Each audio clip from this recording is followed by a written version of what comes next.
اگر ہم پاکستان کے موضوعات کی طرف توجہ کریں تو ایک موضوع پاکستان کی بنیاد یہ ایک الگ موضوع ہے۔ کیسے پاکستان واضح وجود میں آیا یہ الگ موضوع ہے۔ پاکستان کے بنانے میں کون کون لوگ شامل تھے یہ ایک الگ موضوع ہے۔ پاکستان کب بنا یہ ایک الگ موضوع ہے۔ اس پاکستان کے بنانے میں قربانیاں کتنی ہیں یہ ایک الگ موضوع ہے۔ کون سی تاریخ کو بنا یہ ایک الگ موضوع ہے۔ اور اسلامی تاریخ کیا تھی، انگریزی تاریخ کیا تھی، تو یہ بہت سارے موضوعات جمع ہو جاتے ہیں۔ اسی طرح پاکستان کی ایک اپنی خصوصیات ہیں جو دنیا کے کسی ملک کو حاصل نہیں ہے، صرف اور صرف وطن عزیز پاکستان کو وہ خصوصیات حاصل ہیں، یہ ایک الگ موضوع ہے۔ بہرحال اللہ رب العزت ہم تمام حضرات کو وطن عزیز ملک پاکستان کا احترام اور اس سے محبت کرنے کی توفیق عطا فرمائے۔ یہ بات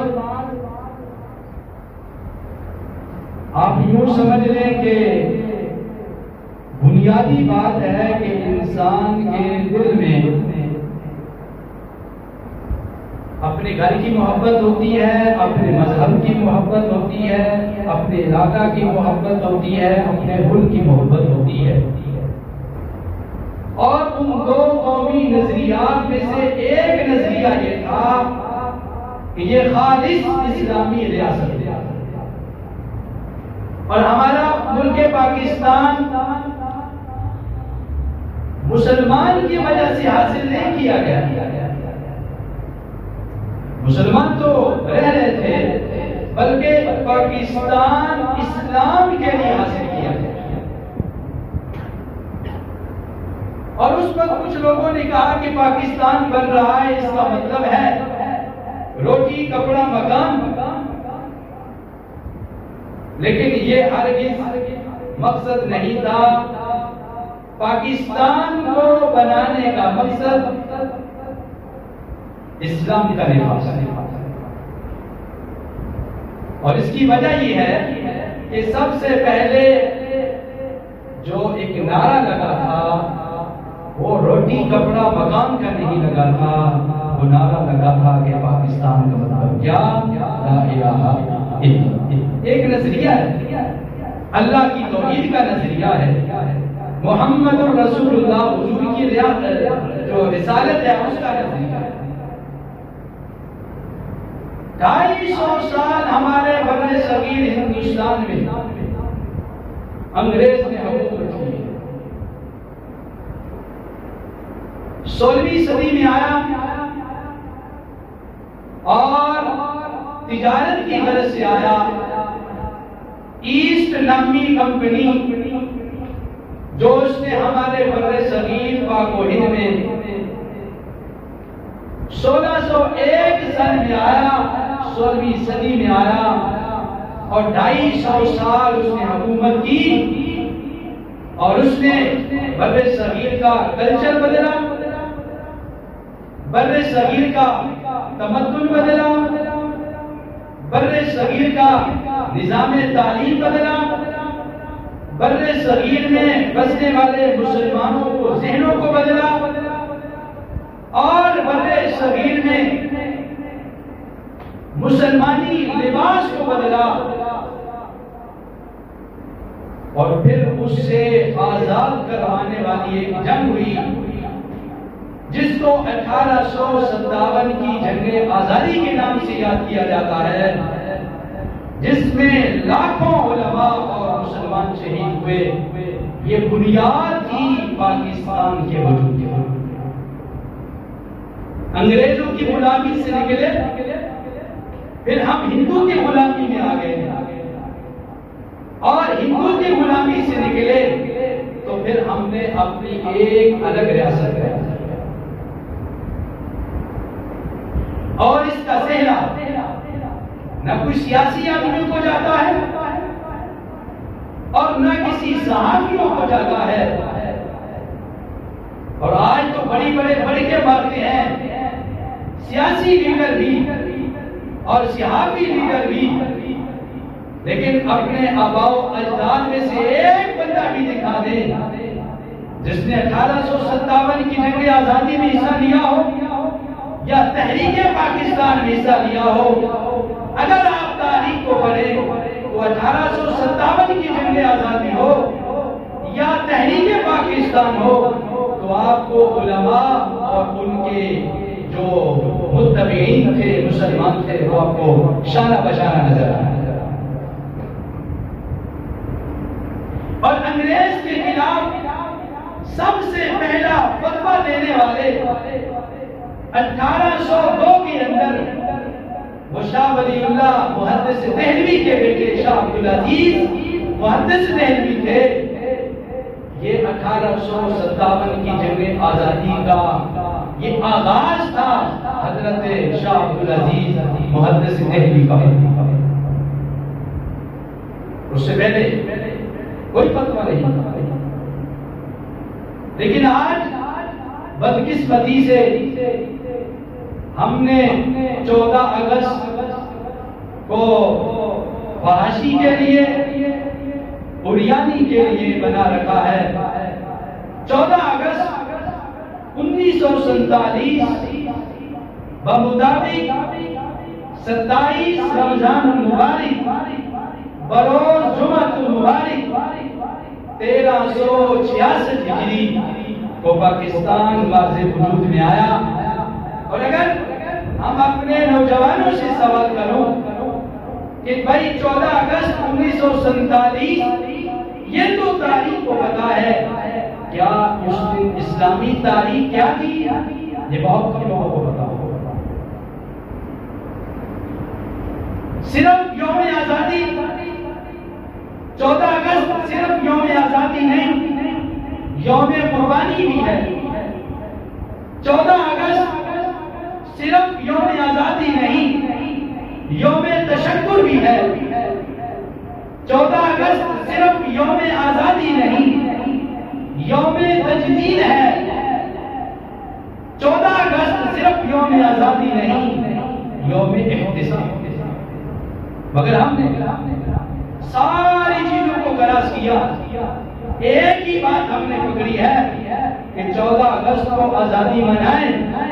چلو آزادی صحیح ہو تو منائیں، لیکن جو آج آزادی کی جا رہی ہے اس کا اسلام کے ساتھ کوئی تعلق نہیں۔ اور میں مانتا ہوں کہ آزادی انسان کا بنیادی حق ہے، اس لیے کہ جب حضرت موسیٰ علیہ السلام اپنی قوم بنی اسرائیل کو لے کر مصر سے نکلے اور وہ قوم بنی اسرائیل فرعون کی غلام بن چکی تھی، تو آزادی کا سبق دینے والے اللہ کے پیغمبر حضرت موسیٰ علیہ السلام سے اپنی قوم کو لے کر نکلے، دریا پر آئے، صبح کے وقت وہ بھی آ گیا فرعون اپنی لشکر کو لے کر، اللہ کے حکم سے بالا راستے بنے۔ حضرت موسیٰ آپ کی ٹیم بڑی خیر و عافیت کے ساتھ پار ہو گئی، اللہ نے قوم کو غرق کیا۔ حضور صلی اللہ علیہ وسلم تشریف لائے، آپ نے ہجرت فرما کر مدینہ تشریف لائے۔ ہر سال محرم کی 10 تاریخ کو یہودی روزہ رکھتے تھے، آپ نے سوال کیا روزہ کیوں رکھتے ہو؟ تو انہوں نے کہا کہ یوم نجات، یوم آزادی۔ بنی اسرائیل نے کیا کہا یہودیوں نے؟ 10 محرم یوم آزادی ہے، یوم نجات ہے۔ موسیٰ علیہ السلام کی وجہ سے اللہ نے آزاد کیا تو ہم اس آزادی میں کیا کرتے ہیں؟ روزہ رکھتے ہیں. پتہ چلا یہ آزادی بڑی پرانی ہے اور آزادی بنیادی حق ہے، اور اسلام نے مسلمان کو، نہ صرف مسلمان، ہر انسان کو آزادی کا حق دیا ہے. سب سے پہلے نظریہ آزادی کا دینے والے وہ ہماری شریعت اسلام. میں مانتا ہوں آزادی، حضرت موسیٰ علیہ السلام کا یہ واقعہ آزادی کے اوپر ہماری بنیاد ہے. لیکن سوال یہ کرنا چاہتا ہوں، یہودیوں نے 10 محرم کو آزادی ملی فرعون سے، انہوں نے روزہ رکھا. اللہ نے ہم کو 14 اگست 1947 کو انگریز اور ہندو سے آزادی دی. ہم نے 14 اگست کو آزادی کا روزہ رکھا یا بدماشی کیا اپنی بولا؟ ایک سوال بنتا ہے، میں کر سکتا ہوں. آزادی ہے. موسیٰ علیہ السلام کا یہ واقعہ قرآن میں موجود ہے، حدیث میں موجود ہے، اور یہ آزادی ہے. مگر انہوں نے حالانکہ یہودی ہے اور روزہ رکھ رہے ہیں اپنی آزادی پر. ہم میں سے کتنے لوگ ہیں 14 اگست کو روزہ رکھیں یا 27 رمضان کو روزہ رکھیں؟ رمضان کا تو اپنا روزہ روک رکھتے ہیں. ہماری آزادی میں تو ٹھیک نہیں ہے. چلو آزادی ٹھیک ہو نا تو پھر بندہ بنائے تو بندہ سونا لگتا، لیکن ہماری آزادی بھی انگریز کی غلامی.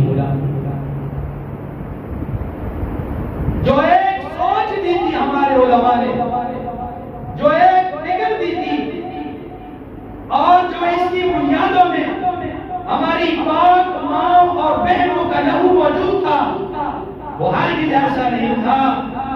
ان کے لہو دینے کا مطلب یہ تھا کہ ہماری آنے والی نسلیں ہندو اور انگریز سے آزاد ہو کر ایک اللہ کی عبادت کر سکے، محمد پاک اسلام کا پرچار کر سکے.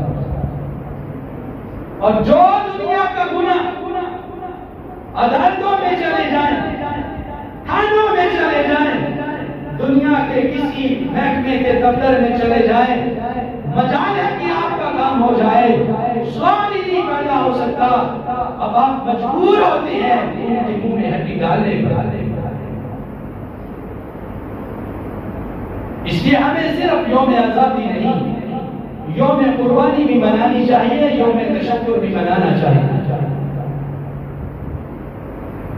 یہ پہلا فتویٰ تھا شاہ عبدالعزیز محدث دہلوی کا 1803 کے اندر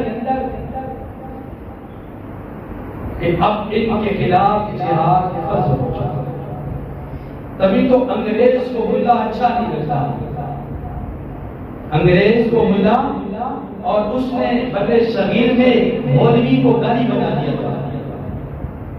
یہ سارا اس کا ہے. جتنا ہو سکے مولوی سے عوام کو دور کرو. یہ تو اللہ کا کرم ہے، اتنی ڈھیر ساری مخالفت ہونے کے باوجود لوگ بھی علماء کا احترام کرتے ہیں. حالانکہ ہونا بھی یہ چاہیے تھا، لوگ دور چلے جاتے. مگر آج مسلمانوں کے دلوں میں وزیر اعظم کا اتنا احترام نہیں ہے، صدر کا اتنا مقام نہیں ہے جتنا کہ ایک عالم کا مقام مسلمان کے دلوں میں موجود ہے. یہ میرا اللہ کا فضل ہے.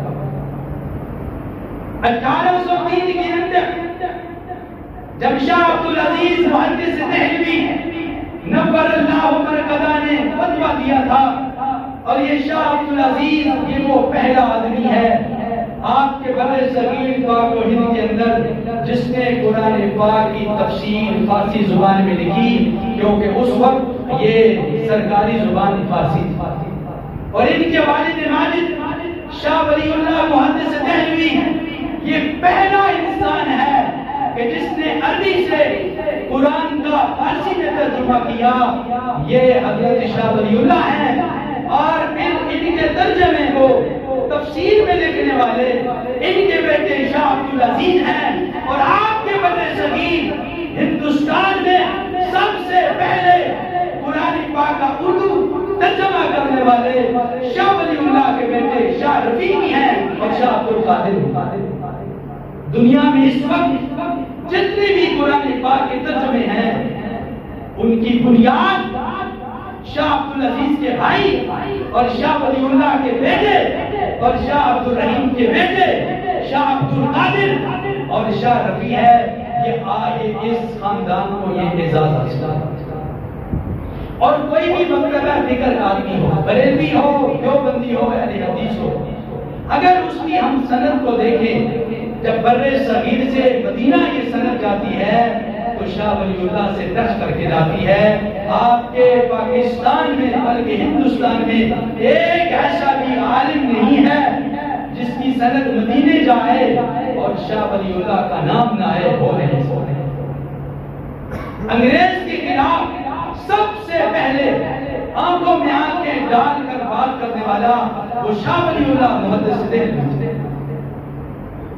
یہ ایک تحریک چلی ہے. ان کے فتوے پر سب سے پہلے عمل کرنے والے سلطان فتح علی ٹیپو تھا، جو 350 کا دستہ لے کر مقابلے میں آیا، مگر غداری ہوئی. 900 مربع زمین پر بک گیا اور سلطان فتح علی ٹیپو شہید ہو گیا. پھر اس کے بعد سراج نواب الدولہ وہ میدان اقتدار میں آتا ہے، مگر اس کے ساتھ بھی غداری ہوتی ہے، وہ بھی شہید ہو جاتا ہے.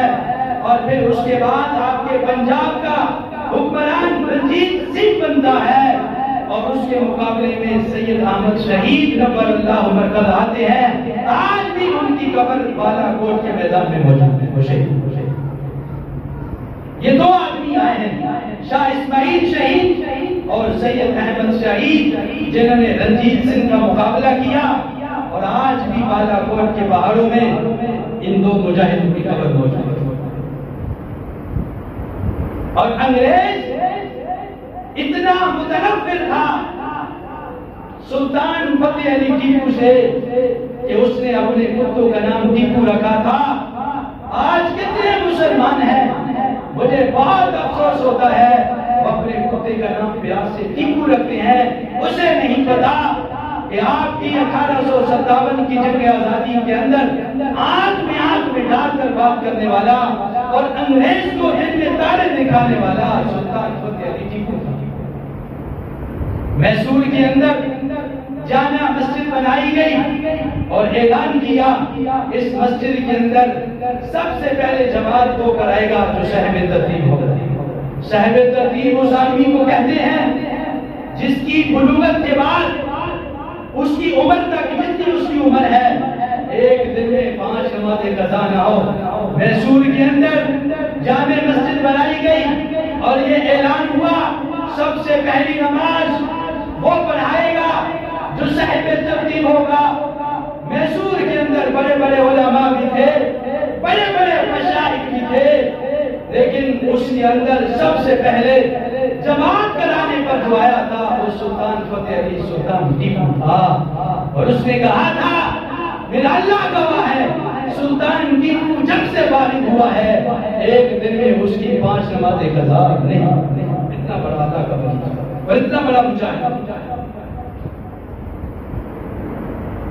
پہلے جب ہم سبق پڑھا کرتے تھے اسکول میں تو سلطان ٹیپو کا سبق ہوا کرتا تھا، طارق بن زیاد کا سبق ہوا کرتا تھا، محمود غزنوی کا سبق ہوا کرتا تھا، محمد بن قاسم کا سبق ہوا کرتا تھا، مسعود غازی کا سبق ہوا کرتا تھا. گئے سارے تاکہ اس قوم کے دل میں جہاد کا جذبہ پیدا ہو. اور انگریز نے یہی تو محنت کی ہے. 3 اس کے ہدف تھے، قرآن ختم کیا جائے اور رسول کی محبت ختم کیا جائے اور جہاد ختم کیا جائے.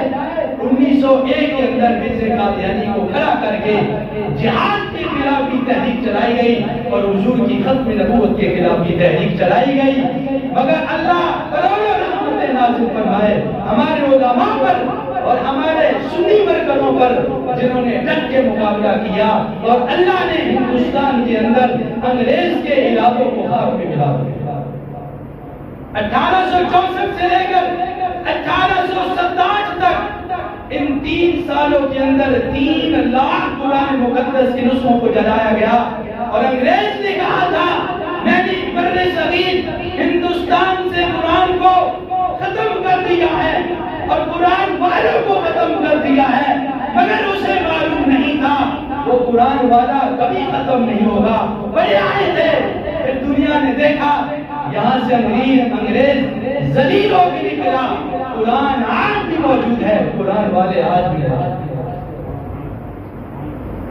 اور جب یہ تحریک چلی تھی 1857 کی جنگ آزادی، 2 مارکے بنائے گئے، ایک شاملی کا میدان تھا اور ایک امبالہ کا میدان تھا۔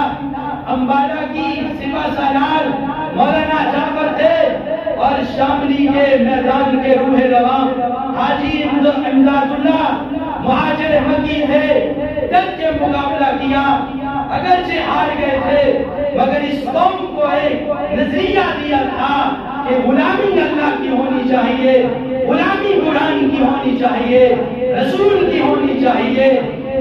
ٹامسن انگریز مورخ اپنی کتاب میں لکھتا ہے میں نے دیکھا ہے علماء کے جسموں سے کپڑے اتار کر ننگا کر کے آگ کے انگاروں پر انہیں جلایا گیا۔ ٹامسن لکھتا ہے میں نے دیکھا ہے کہ دلی کے اندر، دلی کی چاندنی چوک سے لے کر خیبر تک کوئی ایسا درخت نہیں تھا جس کی شاخ کے اوپر عالم کی گردن نہ لٹکی ہو۔ میں نے دریائے راوی میں دیکھا 80 علماء کو دریائے راوی کے اندر ڈال کر گولیوں کا نشانہ بنایا گیا۔ ٹامسن انگریز کہتا ہے میں نے دیکھا لاہور کی بادشاہی مسجد کے اندر انگریز نے پھانسی کا پھندا لٹکایا، 40 علماء کو لایا جاتا، سولی پر لٹکا دیا جاتا، انگریز ایک ہی بار کہتا کہہ دو ہم 1857 کی جنگ آزادی کا حصہ نہیں تھے۔ ٹامسن کہتا ہے میں دیکھ رہا تھا ایک عالم بھی ایسا نہیں تھا، جان تو دے دی لیکن ایک عالم بھی انگریز کے سامنے جھکا نہیں۔ پھر آپ کی تحریک بدر عزیز پاکستان کی چلتی ہے، آپ کے پاکستان کی تحریک چلتی ہے، پھر اس کی تحریک کے اندر بڑے بڑے لوگوں کا لہو موجود ہے، ماموں کا لہو موجود، علماء کا لہو موجود۔ یہ آپ کا پاکستان ماضی وجود میں آیا، بہت ساری قربانیوں کے بعد آیا۔ آج میری اور آپ کی ٹرین آئے، ہم شوق سے جاتے ہیں کہ آج میرے مہمان آ رہے ہیں۔ جب وہاں سے ٹرین آپ کے پاکستان میں آئی تھی اور دیکھنے کے لیے ہمارے علماء اور ہمارے قائدین جب گئے تھے تو وہ شہداء کے لہو سے بھر چکی۔ کیا اس لیے دیا تھا خون کہ ہر 14 اگست کو موٹر سائیکل کے سلنسر نکال کر ان لوگوں کو تنگ کیا جائے؟ کیا اس لیے ہماری ماں نے لہو دیا تھا؟ باجے بجا کر عیاشی کی جائے، ہاتھ میں شراب کی بوتل ہے، منہ میں شراب کا گلاس ہے، ٹی وی کی کسی چینل کو آپ کلک کریں سارے آ چکے ہیں، برساتی مینڈک ہے، سارے نغمے کہیں گے، سر پر دوپٹہ نہیں ہے، چہرے پہ حجاب نہیں ہے، جسم پر لباس نہیں ہے۔ کیا بدر عزیز اس لیے آیا تھا؟ کوئی ایک چینل تو ٹی وی کا بتائے نا کہ پاکستان کی بنیاد ایسے نہیں، کوئی نہیں بتاتا، کوئی نہیں بتاتا۔ نغمے پڑے، پاکستان کے پرچم کو لہرایا اور شام کو اتنے پیسے لے کر اپنی بلوں میں داخل ہو گئے۔ کیوں نہیں اس نوجوان کو بتایا جاتا؟ ایک ہی لائن کے اندر ہماری ماں کو کھڑا کر کے تلواروں اور نیزوں کے ساتھ شہید کیا گیا، ان کے پستان کاٹے گئے، ان کی عزت کو لوٹا گیا۔ کیوں نہیں بتایا جاتا؟ ہماری ماں نے، ہماری بہنوں نے، قسم ہے میں اس کو میرے اللہ کی، اپنی عزت بچانے کے لیے سمندروں میں چھلانگ لگا دی۔ کیوں نہیں بتایا؟ کوئی بھی نہیں بتائے گا۔ یہ سب پیسے کے پجاری ہیں، مال کے پجاری ہیں، اقتدار کے پجاری ہیں۔ کہ میرا ملک اس لیے حاصل ہوا تھا یہاں پر تماشا ہو، چندہ خانی ہو، نہیں میرا بھائی، ہرگز ایسا نہیں ہے۔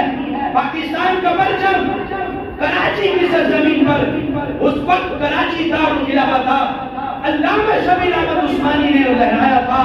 ڈھاکہ کے اندر علامہ ظفر احمد عثمانی نے لہرایا تھا، اور آج سوشل میڈیا پر، الیکٹرونک میڈیا پر کہا جاتا ہے ملا پاکستان کے خلاف تھا۔ اگر ملا پاکستان کے خلاف تھا 1857 کی جنگ آزادی میں لڑنے والا کون تھا؟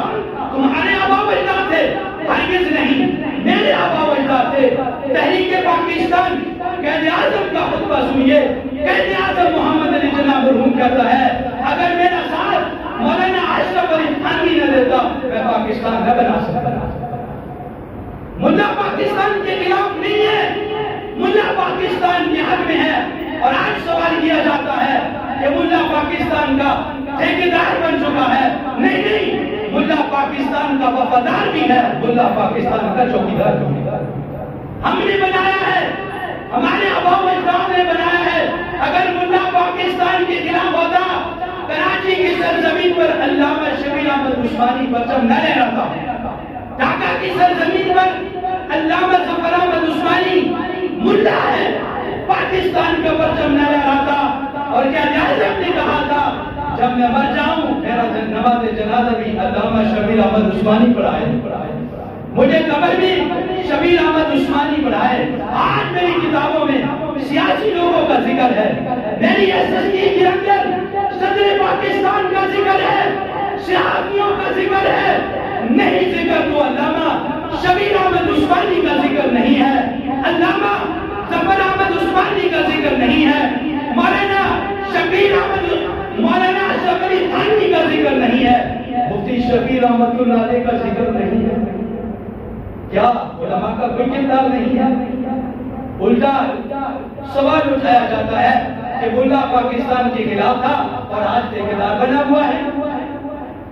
تم نے قربانیاں نہیں دی، تم نے تو اس وقت بھی باجے بجائے تھے، عورتوں کے ساتھ بیٹھ کر تم بھی آج بھی عورتوں کے ساتھ باجے بجاتے۔ میرا بھائی، میرے ملک کی خصوصیات ہیں، اسلام کی بنیاد پہ بنا ہے۔ آپ کا دنیا کا کوئی ملک اسلام کی بنیاد پہ نہیں بنا۔ مدینہ منورہ کے بعد نظریے کی بنیاد پر جو ملک وہاں سے وجود میں آیا وہ آپ کا پاکستان ہے۔ پاکستان بنا تو اس نے کے نام کے ساتھ اسلام کا لفظ آیا، اسلامی جمہوریہ پاکستان۔ آج کفریہ طاقتیں شور کرتی ہیں کہ پاکستان کے نام کے ساتھ اسلامی لفظ ہٹایا جائے، یہ ہمیں دین سے زیادہ خطرناک ہے۔ یہ آپ کے ملک کی خصوصیت ہے، آپ کے ملک کی یہ خصوصیت ہے کہ اس کا آئین اور اس کا دستور قرآن حدیث کے مطابق ہوگا۔ آپ کے پاکستان کی خصوصیت ہے کہ اس کے پرچم کو لہرانے والا کوئی سیکولر نہیں تھا، کوئی سیاسی نہیں تھا، زمانے کا ولی حافظ قرآن عالم دین تھا، علامہ شبیر احمد عثمانی تھا۔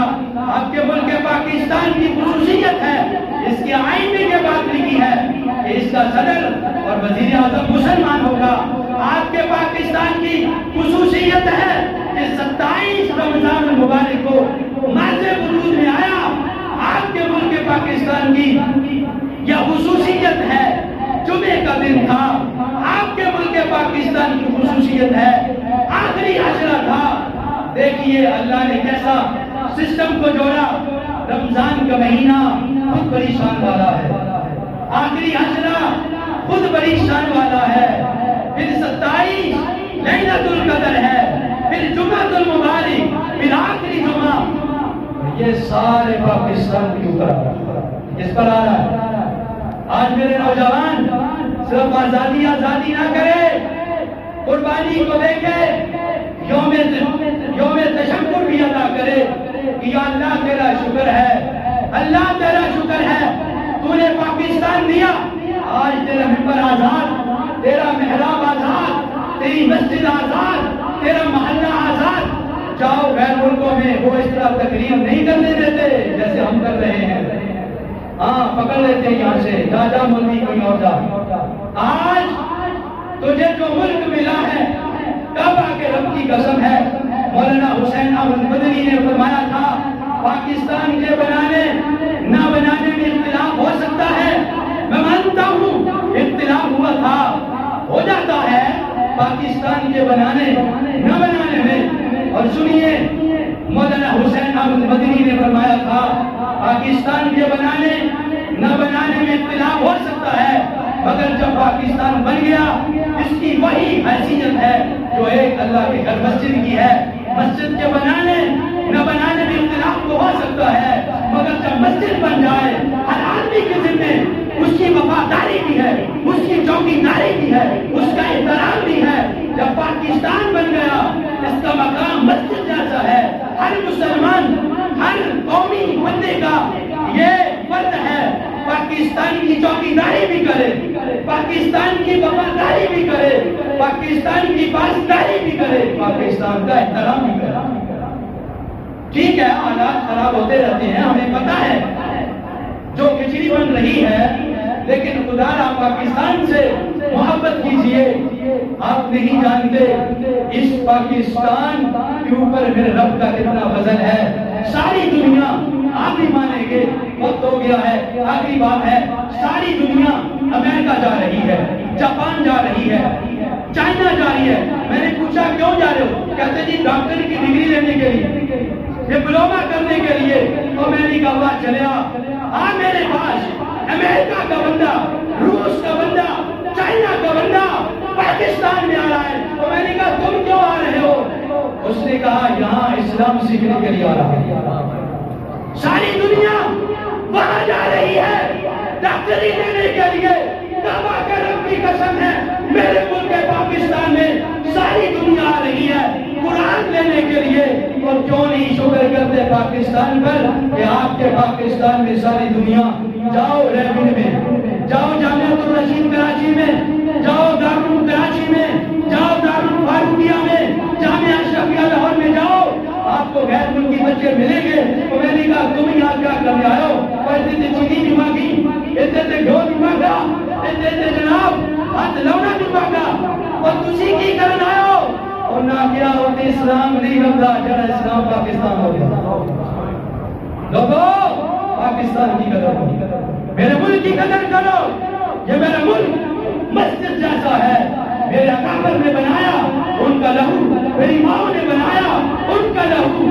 ٹھیک ہے ہمیں ان سے جھگڑا ہے، پاکستان سے نہیں۔ ہم آج بھی پاکستان کے لیے اپنی جان، اپنی بچوں کی جان دینے کے لیے کعبہ کے رب کی قسم ہے ہم حاضر ہیں، ہم کل بھی حاضر ہیں۔ جس نے بھی پاکستان کی طرف میری آنکھ اٹھائی یا اشارہ کیا وہ آیا تھا نا تیارہ، بات لمبی ہو جائے گی، آیا تھا تیارہ، اور لمبی لمبی مجھوں والا تیارہ لے کر آیا تھا۔ میں سلام کرتا ہوں اپنے نوجوانوں کو، کعبہ کے رب کی قسم ہے تم اتنی دیر میں مکھی نہیں مارتے جتنی دیر میں اس نے اس کو ختم کر دیا۔ یہ کس کا ہے؟ یہ میرے پاکستان کے اعزاز ہے، میرے پاکستان کا اکرام ہے۔ مولا ہم سب کو پاکستان سے احترام کرنے کی توفیق عطا فرمائے۔ وآخر دعوانا